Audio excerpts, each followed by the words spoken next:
السلام علیکم۔ سندھ کے مختلف اضلاع میں شدید گرمی، ہیٹ ویو الرٹ۔ کراچی کا موسم کیسا ہوگا؟ نئی پیشنگوئی جاری کر دی گئی، شہری ہوشیار رہیں۔ کیا آپ حالات حاضرہ سے آگاہی حاصل کرنا چاہتے ہیں؟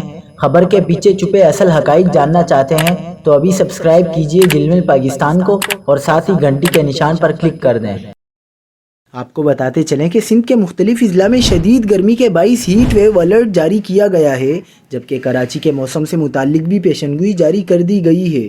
محکمہ موسمیات نے ہیٹ ویو الرٹ جاری کرتے ہوئے کہا ہے کہ صبح سندھ کے بیشتر علاقوں میں موسم گرم، شدید گرم اور خشک رہنے کا امکان ہے۔ 3 مئی تک صوبے کے وسطی اور بالائی علاقے ہیٹ ویو کی لپیٹ میں رہیں گے۔ کراچی کے حوالے سے محکمہ موسمیات کا کہنا ہے کہ آج اور کل شہر کا زیادہ سے زیادہ درجہ حرارت 38 ڈگری سینٹی گریڈ تک تجاوز کر سکتا ہے، جبکہ ہفتے کے روز موسم گرم اور خشک رہنے کے ساتھ معمول سے تیز ہوائیں چلنے کا امکان ہے۔ اتوار کو کراچی میں درجہ حرارت میں مزید 1 ڈگری اضافے سے پارہ 39 ڈگری سینٹی گریڈ تک جا سکتا ہے۔